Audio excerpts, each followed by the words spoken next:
Yuk.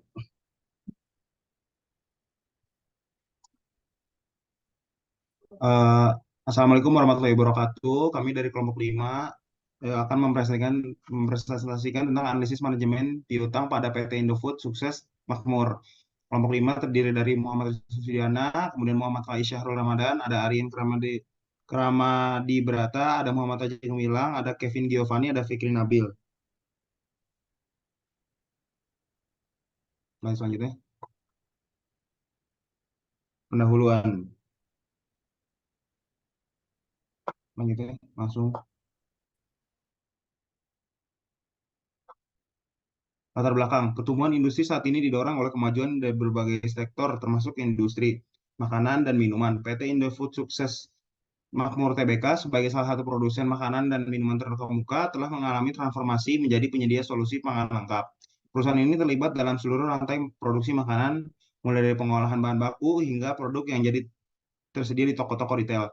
PT Indofood Sukses Makmur juga telah go public di Bursa Efek Indonesia dengan kode saham INDF. Dalam konteks ekonomi yang besar, kegiatan produksi dan perdagangan PT Indofood Sukses Makmur Tbk menghasilkan piutang. Piutang ini bisa muncul akibat penjualan dengan kredit atau adanya selisih waktu antara penyerah barang atau jasa dengan pembayaran. Piutang usaha dapat timbul dari penjualan secara kredit dan berpotensi menyebabkan klaim pembayaran di masa mendatang. Manajemen piutang yang bijaksana menjadi kunci dalam mengelola situasi ini, melibatkan pengalaman jumlah piutang, kebijakan pemberian kredit, dan evaluasi terhadap piutang. Analisis efektivitas pengelolaan piutang menjadi penting untuk menilai performa perusahaan dalam mengelola piutang. Dengan demikian, perusahaan dapat merumuskan kebijakan yang sesuai terkait manajemen piutang saat ini, menyelesaikan piutang yang masih belum terbayar, dan mengendalikan piutang di masa depan.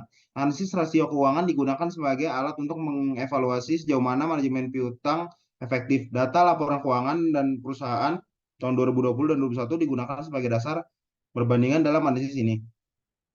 Dengan demikian, kesimpulan dari analisis ini dapat memberikan panduan bagi perusahaan dalam membuat kebijakan yang tepat terkait manajemen piutang, mengoptimalkan penyelesaian piutang, dan menjaga kendali terhadap piutang yang masa akan mendatang. Selanjutnya. Kemudian ada rumusan masalah, bagaimana efektivitas pengelolaan piutang PT Indofood Sukses Makmur Tbk berdasarkan analisis rasio keuangan. Kemudian ada tujuan penelitiannya, yaitu untuk mengetahui tingkat efektivitas pengelolaan piutang PT Indofood Sukses Makmur Tbk berdasarkan analisis rasio keuangan.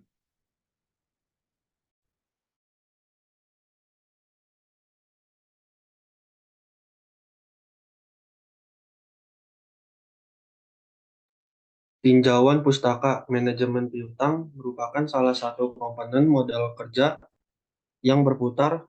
Perputaran itu piutang yang dikenal sebagai inevitable turnover, menggambarkan periode waktu di mana piutang terjadi hingga piutang tersebut berhasil diuangkan dan diinvestasikan kembali menjadi persediaan, serta dijual kembali secara kredit untuk menjadi piutang baru.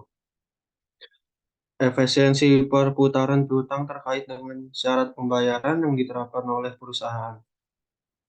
Perputaran piutang yang efisien dicirikan oleh tingkat perputaran yang tinggi. Artinya piutang dibayar dengan cepat, menunjukkan bahwa periode penagihan piutang berjalan lancar dan efisien dalam perusahaan. Next.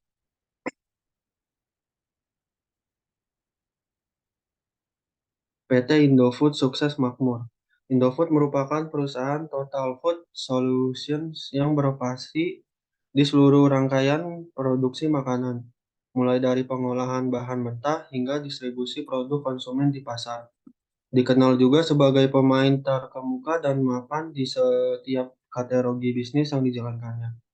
Indofood juga mengoptimalkan skala ekonomi dan mengusung model bisnis yang kokoh melalui 4 grup bisnis strategis yang saling mendukung dalam operasional. Yaitu yang pertama ada consumer brand produk, yang kedua ada Bogasari, ketiga ada agribusnis, yang keempat ada distribution.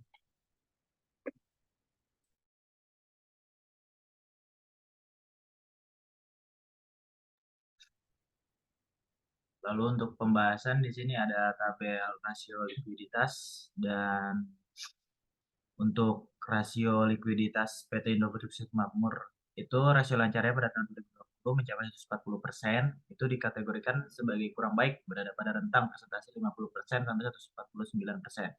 Sementara itu, untuk rasio lancar pada tahun 2021 mencapai 130%. Itu juga tergolong kurang baik berdasarkan kriteria persentase 50% sampai 149%. Untuk rasio cepat atau quick ratio pada tahun 2020 dan 2021 mencapai 100%, menunjukkan kategori baik dalam rentang persentase 100% sampai 149%.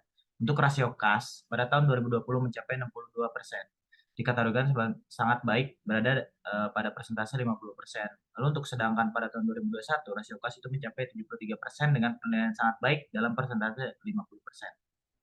Next.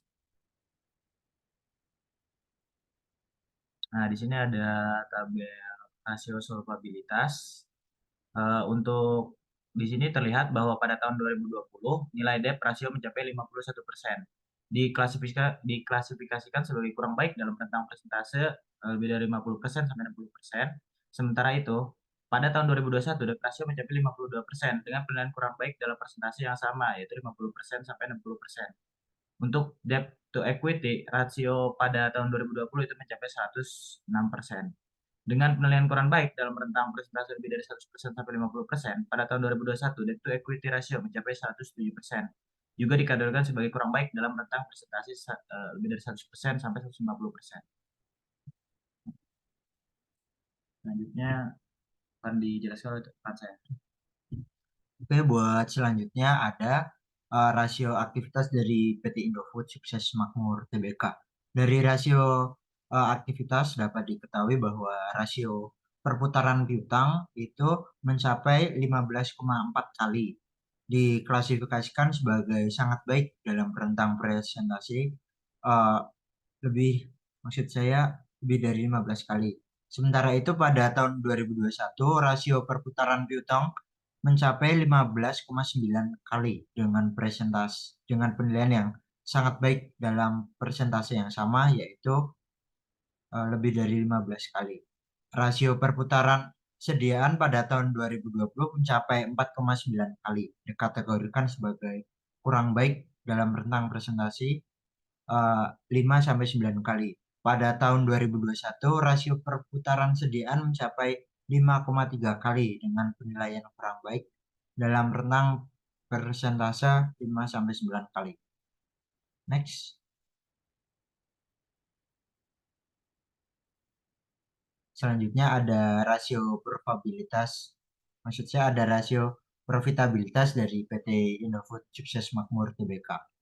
Berdasarkan data dari tabel rasio profitabilitas dari PT Indofood Sukses Makmur Tbk, dapat dilihat bahwa rasio profit margin laba bersih pada tahun 2020 dan 2021 masing-masing mencapai 11% yang diklasifikasikan sebagai baik dalam rentang persentase 10% sampai 19%. Adapun nilai ROE pada tahun 2020 sebesar 11% juga tergolong baik dalam persentase 20 sampai 39%. Sedangkan pada tahun 2021 ROE mencapai 13% dengan penilaian kurang baik dalam rentang persentase 10 sampai 19%. Selanjutnya.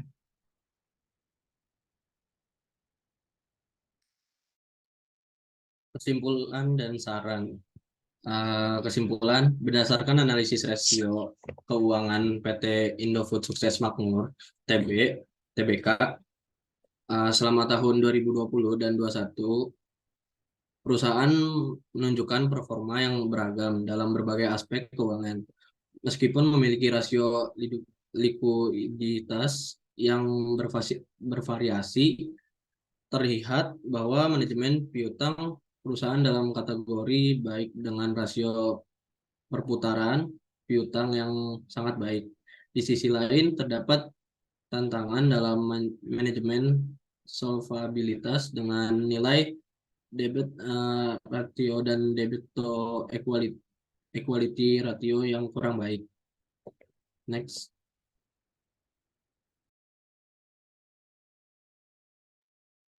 Maka dari itu, menurut kami saran yang kita bisa sampaikan kepada Indofood adalah bahwa PT Indofood perlu memperhatikan manajemen likuiditas untuk meningkatkan rasio lancar, serta mengoptimalkan strategi manajemen utang agar dapat memperbaiki tingkat solvabilitasnya. Selain itu, terus mempertahankan efisiensi dalam manajemen piutang yang terbukti baik dapat menjadi kunci keberhasilan dalam menghadapi dinamika industri pangan yang terus berkembang. Lalu selanjutnya daftar pustakanya adalah 4 ini. Terima kasih telah mendengarkan. Sekian dari kami dan terima kasih.